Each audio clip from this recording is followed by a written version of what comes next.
Selamat pagi anak-anak Miss. Iya, sama-sama masih semangat ya. Ya, dari aura-aura menjawab Miss tadi masih semangat, nampak semangatnya. Baik, di sini Miss akan melanjutkan materi yang dibawakan oleh Ibu Andriani sebelumnya tentang teologi proper. Tentang apa? Iya, teologi proper. Di mana dalam teologi proper ini membahas tentang doktrin-doktrin Allah. Iya, doktrin-doktrin Allah. Di mana dalam doktrin-doktrin Allah ini ada beberapa penjelasan tentang Allah. Di sini Miss akan membahas tentang pernyataan khusus, di mana dalam pernyataan khusus ini Allah menyatakan dirinya melalui dua pernyataan yang khusus. Di mana pernyataan khusus yang pertama itu Allah menyatakan dirinya melalui Alkitab.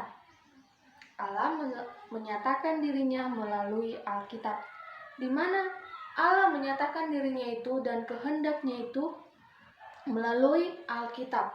Alkitab menuntun kita atau menuntun manusia kepada keselamatan. Di sini jika kita membaca Alkitab, berdoa, maka kita akan memperoleh keselamatan. Mari kita buka Alkitab kita ini dari 2 Timotius 3 ayat 15. Sebelum kita membacanya, Miss ingin bertanya, siapa di sini yang membawa Alkitabnya? Baik, semuanya membawa ya. Oke, di sini masih anak-anak Tuhan semuanya. Baik, mari kita buka 2 Timotius 3 ayat 15. 2 Timotius 3 ayat 15.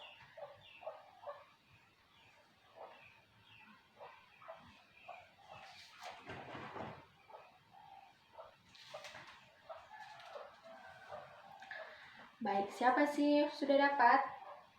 Semuanya sudah dapat ya? Mari kita baca sama-sama. 2 Timotius 3 ayat 15, beginilah bunyi firman Tuhan.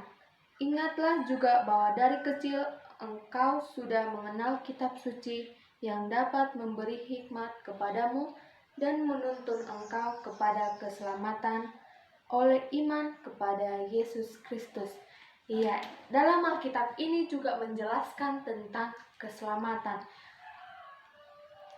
Ada mukjizat dan nubuat dan pengalaman pribadi tokoh-tokoh iman dalam Alkitab ini yang menyatakan pribadi Allah dan karya Allah kepada kita. Pernyataan yang kedua yaitu Allah menyatakan dirinya melalui Yesus Kristus, anaknya yang tunggal, di mana melalui pribadi dan karyanya manusia dapat memahami keberadaan, sifat, dan kehendak Allah. Yesus Kristus merupakan pusat pernyataan Allah. Berarti pusat pernyataan Allah artinya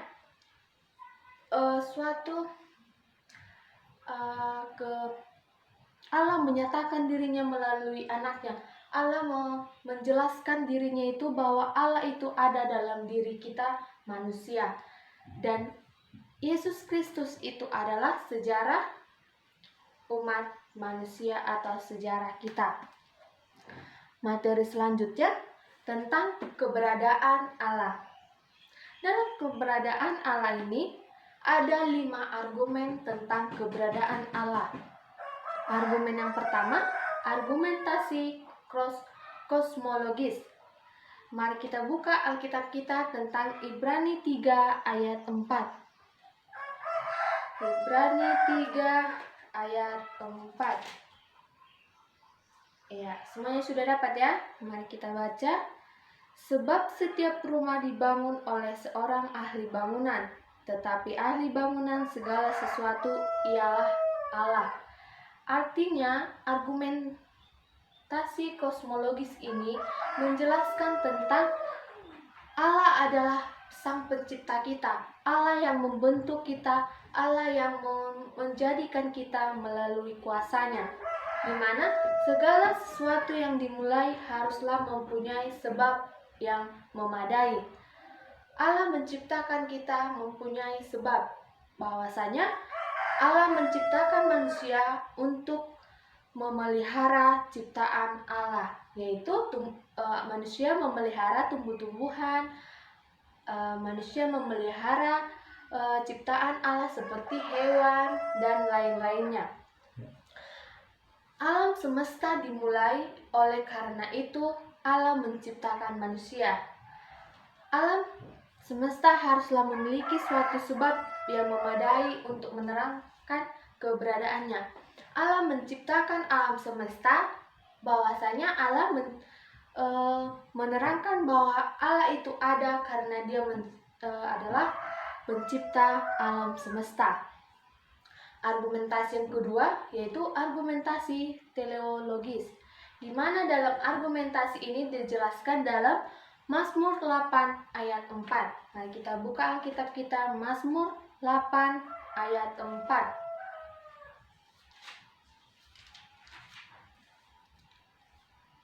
Siapa yang sudah dapat?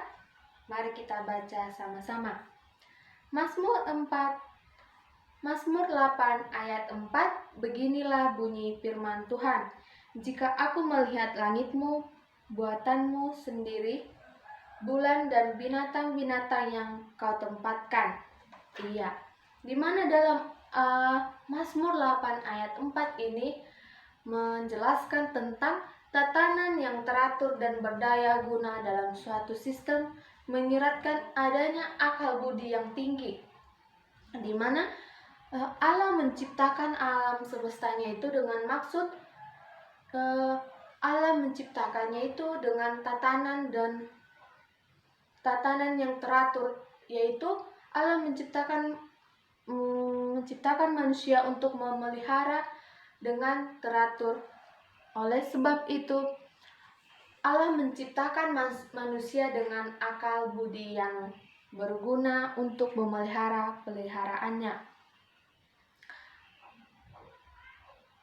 Argumentasi yang ketiga yaitu argumentasi antropologis. Argumentasi ini ada fitur moral dan fisiologis dalam diri manusia. Jika ditarik mundur akan berakhir pada awal di dalam Allah. Suatu kuasa yang tidak diketahui akan pernah menghasilkan seorang manusia dengan intelek, dengan perasaan, dengan kehendak, dengan kesadaran dan kepercayaan kepada seorang pencipta. Bahwasanya manusia diciptakan memiliki intelek untuk menyatakan bahwa Allah itu ada dalam diri kita. Argumentasi yang keempat yaitu argumentasi tentang ontologis, di mana argumentasi ini menjelaskan alasan ini memperlihatkan bahwa kita memiliki gagasan tentang Allah. Gagasan tentang Allah, di mana gagasan ini dihasilkan oleh Allah dan gagasan ini tidak bisa dibentuk oleh manusia sendiri. Gagasan ini merupakan gagasan yang sangat tinggi yang Allah jadikan kepada manusia. Yang kelima, argumentasi moral, di mana argumentasi moral ini alasan ini menjelaskan tentang setiap orang memiliki kesadaran. Moral artinya kita memiliki kesadaran serta kewajiban tentang apa yang benar dan apa yang salah. Alasan moral ini memperjelaskan bahwa setiap manusia mempunyai kewajiban dan tanggung jawab untuk memelihara tentang ciptaan Allah.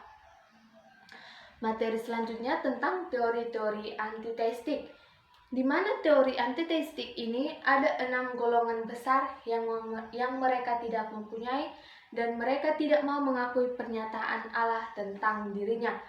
Dalam teori antiteistik ini mereka tidak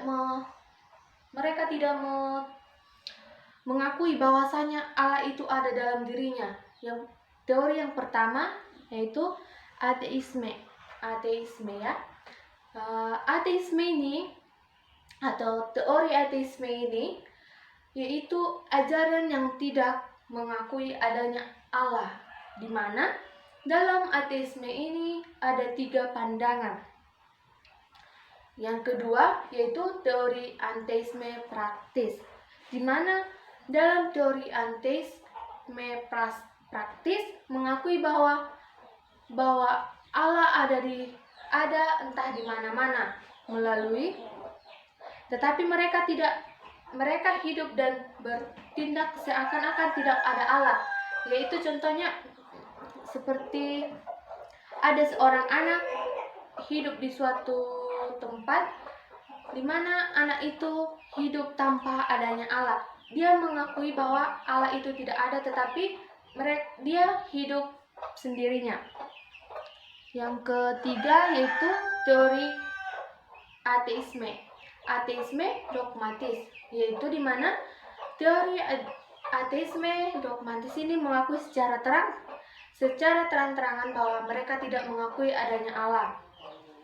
Atau teori ini merupakan teori komunisme.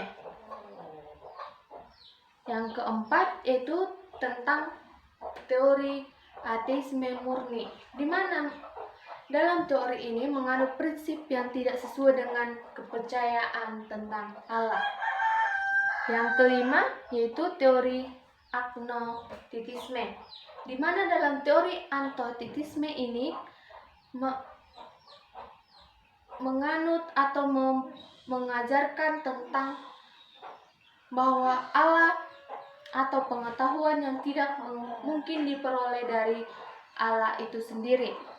Yang keenam yaitu teori panteisme, di mana dalam teori panteisme ini mengajarkan yang menyatakan bahwa segala yang terbatas merupakan sekedar aspek modifikasi atau bagian dari suatu pribadi yang kekal dan yang ada dengan sendirinya. Teori yang selanjutnya itu nama-nama Allah. Materi yang kelima ini adalah nama-nama Allah, di mana dalam materi ini Miss akan menjelaskan tentang nama-nama Allah. Alkitab juga menuliskan bahwa Allah menyatakan dirinya kepada manusia melalui beberapa nama-nama. Yaitu yang pertama, dalam Alkitab Allah menyatakan dirinya melalui nama El. El artinya Allah, yaitu istilah umum bagi yang ilahi dan dipakai untuk melihat semua anggota golongan yang ilahi. Allah menyatakan dirinya melalui menggunakan nama El. Misalnya, yang pertama Allah menyatakan dirinya dengan nama El Elpon, yang artinya Allah yang Maha Tinggi. Mari kita buka Alkitab kita melalui Mazmur 78 ayat 35. Mazmur 78 ayat 35.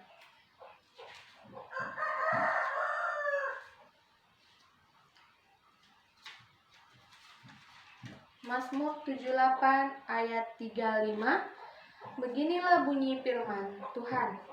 Mereka teringat bahwa Allah adalah gunung batu mereka dan bahwa Allah yang Maha Tinggi adalah penebus mereka. Iya, di sini dalam Alkitab ini menjelaskan bahwa Allah yang Maha Tinggi, Allah menggunakan namanya dengan menggunakan El Elpon, yaitu Allah yang Maha Tinggi. Di sini tadi ada disebut Allah Maha Tinggi, berarti sama dengan namanya El Elpon. Nama yang kedua, Allah menyatakan dirinya menggunakan nama El Alom, artinya Allah yang kekal.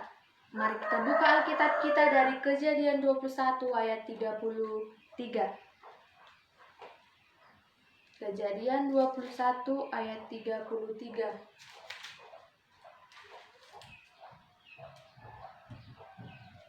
Semua sudah dapat ya?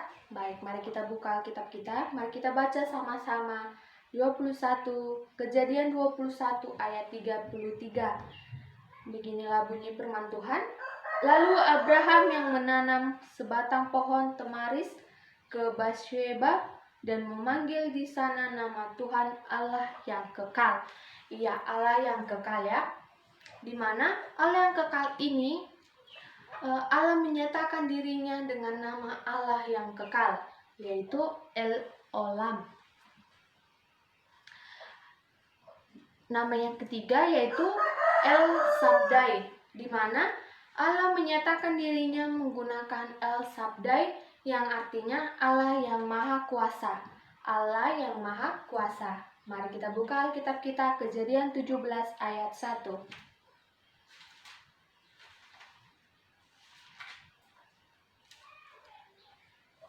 Iya, Kejadian 17 ayat 1, Miss akan membacakan. Beginilah bunyi firman Tuhan. Ketika Abraham berumur 90, bahkan 90 tahun, maka Tuhan menampakkan diri kepada Abraham dan berfirman kepadanya, "Akulah Allah yang Maha Kuasa. Hiduplah di hadapanku dan dengan tidak bercela." Ya, Allah yang Maha Kuasa. Allah menyatakan dirinya menggunakan nama El Shaddai. Yang kedua, Adonai, berarti Tuhanku. Orang Yahudi menggunakan kata ini saat menyebut Yahweh, di mana Yahweh artinya Allah. Istilah ini mengungkapkan ketergantungan dan kepatuhan, yaitu sikap seorang hamba terhadap tuannya, atau seorang istri kepada suaminya, atau kepatuhan seorang siswa kepada gurunya. Istilah ini berkenaan dengan kehadiran Allah bersama bala tentara surga. Yang ketiga, dalam Perjanjian Baru digunakan istilah Theos atau Allah sebagai padan kata El. Kurios, Tuhan sebagai padan kata Adonai. Yang keempat, Yahweh. Yahweh istilahnya Tuhan, yaitu nama pribadi yang paling baik dari Allah Israel. Istilah ini dikaitkan dengan kata kerja Ibrani ada, yang berarti Dia yang ada dengan sendirinya, Allah yang ada pada diri kita dengan sendirinya, atau Dia ada yang menjadikan ada.